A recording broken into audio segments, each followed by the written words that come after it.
Nyakati hizi watu wengi sana wamepoteza matumaini yao katika maombi. Kwa nini? Kwa sababu watu wengi sana wanaomba lakini hawaoni majibu ya maombi yao, hivyo wengi sana wamekata tamaa. Mungu amenituma kwa ajili yako ili nipate kusema na wewe ya kwamba rejesha matumaini yako katika maombi, kwa sababu safari hii Mungu anakwenda kujibu maombi yako katika jina la Yesu Kristo aliye hai. Lakini kuna kanuni chache ambazo nabidi ujifunze, ambazo Mungu amenifundisha kwa zaidi ya miaka 12. Ninaamini katika hizo unakwenda kuomba na unakwenda kupokea majibu yako. Kwa nini? Yakobo anaandika ya kwamba mwaomba hampati kwa sababu mwaomba vibaya. Na ndio maana wanafunzi wa Yesu wakamwambia, Rabi, tufundishe kusali. Kwa nini? Kwa sababu kuna kanuni chache ukizijua, ni kwambia unakwenda kuomba na kupokea majibu ya maombi yako. Karibu sana. Kama wewe ni mgeni, tafadhali subscribe channel hii, na kama ndio somo lako la kwanza, nitafurahi kama utarudi hapo nyuma na kupata masomo mengine ya mwendelezo. Mungu akubariki. Karibu sana. Na leo hii tunakwenda kujifunza ya kwamba maombi ni kulitukuza jina la Bwana. Mwana maombi yoyote, nia yake ya kwanza iwe ni kuona ya kwamba jina la Bwana linatukuzwa kwenye maisha yake. Tangu ukisoma katika Bible, kuanzia kitabu cha Mwanzo mpaka kitabu cha Ufunuo, ukimsoma Ibrahimu, unaona maombi yake yote alilenga ya kwamba jina la Bwana litukuzwe kwenye maisha yake. Ukimsoma Daudi kwa ile vita yake na Goliati, utaona ya kwamba focus yake ilikuwa ni jina la Bwana lipate kutukuzwa. Ukisoma maombi ya Ezekia, utaona ya kwamba kanuni yake, wito wake, shauku yake ilikuwa ni jina la Bwana lipate kutukuzwa. Na ndio maana Yesu Kristo anatuambia wazi katika kitabu cha Mathayo sura ya 6 na mstari wa 9. Yesu anasema hivi, basi ninyi salini hivi. Yesu anawaambia wanafunzi wake, ambao leo anatuambia mimi na wewe ya kama basi ninyi salini hivi. Manake Yesu anatupatia mfumo, lamani ya namna ya kuomba, ya kwamba ninyi mkiingia kusali, salini hivi: Baba yetu uliye mbinguni, jina lako litukuzwe. Sio kwamba Yesu alitaka tu tukae tuombe kwa Baba jina lako litukuzwe, ila Yesu alichokuwa anakitaka kwamba nia yetu ya ndani, shauku yetu ya ndani iwe ni kutaka jina la Bwana litukuzwe kwenye maisha yetu. Kabla sijaendelea mbele, kuna mtu anaweza akajiuliza, Pastor, unaposema jina la Bwana litukuzwe kwenye maisha yangu, nini unamaanisha? Nisikize mwana wa Mungu, maana yake ni hii, very simple.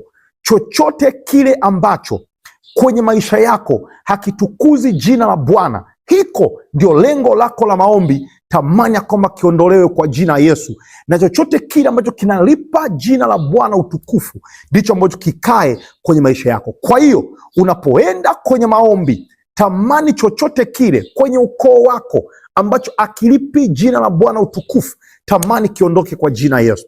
Kwenye mtaa wako ambacho akimpi Bwana utukufu, kiwe ndio ombi lako. Chochote kile ambacho kwenye familia yako hakimpi Bwana utukufu, kiwe ndo cha kwanza nacho cha kukiombea. Chochote kile, umaskini haumpi Bwana utukufu, lazima utamani uondolewe. Dhambi haimpi Bwana utukufu. Watu kuto kuokoka kwenye familia yako hakumpi Bwana utukufu. Chochote kile ambacho Bwana hapati utukufu katika hiko, watu hawajaokoka, watu hawajafunguliwa, umaskini, vifungo vya giza, magonjwa, hivyo vyote tamani ya kwamba viondoke kwenye maisha yako, kwa sababu havimpi Bwana utukufu. Chochote kile ambacho kinampa Bwana utukufu, utakatifu, uzima, amani, upendo, umoja, utakatifu, safari ya kwenda mbinguni, watu wamefunguliwa, wameokolewa, hayo ndio ambao natamani yaonekane katika familia yako, yaonekane kwenye ukoo wako. Mungu akikuona, yani leo hii Mungu akitazama ndani yako, akiona nia yako ya ndani, sio tu upokee vitu kwa ajili ya anasa. Yakobo anasema mwaomba ampati kwa sababu mwaomba vibaya, mnaomba ili mpate kuvitumia vitu kwa tamaa zenu.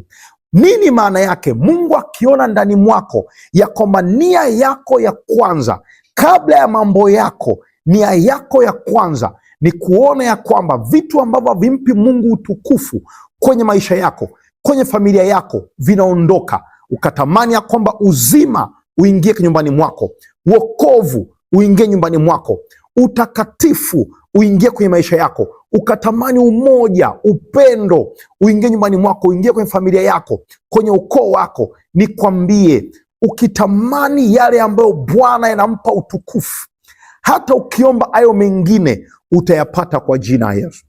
Nisikize mwana wa Mungu, ukimsoma vizuri Daudi katika Samueli wa kwanza sura ya 17, Daudi anapopigana na Goliati, utaona anamwambia Goliati wazi ya kwamba nakupiga kwa jina la Bwana. Kwa nini? Daudi lengo lake lilikuwa sio ampige Goliati ili apate sifa. Lengo lake lilikuwa ampige Goliati ili jina la Bwana lipate kuinuliwa. Haleluya! Na ndio maana ukisoma hata Zaburi ya 34 utaona Daudi anatamani jina la Bwana lipate kuinuliwa. Ukisoma katika kitabu cha Isaya sura ya 48 na mstari wa 9, unaona Bwana anawaambia kwamba nafanya haya ni kwa ajili ya jina langu. Ukisoma katika mstari wa 11, Mungu anaweka wazi ya kwamba yote unayoyaona ni kwa sababu anatamani jina lake lipate kuinuliwa. Mungu alimwambia vizuri Musa ya kama Musa, sikiliza, ninakwenda kuonyesha ishara nyingi kwa Farao ili kupitia hayo jina langu lipate kutangazwa dunia yote. Mwana wa Mungu, nisikize katika jina la Yesu. Maombi ni pale tunapoenda katika focus, katika shabaha ya wanafunzi wa Yesu. Wanafunzi wa Yesu, utaona shabaha yao kubwa. Wasome vizuri wanafunzi wa Yesu leo hii. Wewe mwana maombi, nenda wasome wanafunzi wa Yesu, utaona maombi yao yote, hasa Matendo ya Mitume sura ya 4, utaona lengo lao kubwa lilikuwa ni jina la Yesu lipate kutukuzwa kupitia maisha yao. Wana maombi wengi wanapokosea ni hapa, wanapoenda kwenye maombi wanatamani vitu ambavyo vya kukidhi tu maisha yao. Hapana, tafuteni kwanza ufalme wangu na ufalme wake na haki yake, na mengine mtazidishiwa. Cha kwanza kabisa, tamani yale ambayo yanampa Bwana utukufu uyaone kwenye maisha yako. Tamani kwanza kuyaombea hayo: utakatifu, uzima, wokovu, neema, upendo, umoja, uwepo ndani mwako, uwepo kwenye familia yako, uwepo kwenye ukoo wako. Apende hata mtu mmoja apotee. Tamani wokovu kwenye nyumba yako. Nikwambie, kuna mengine hata kama usipoyaombea yanakwenda kutokea.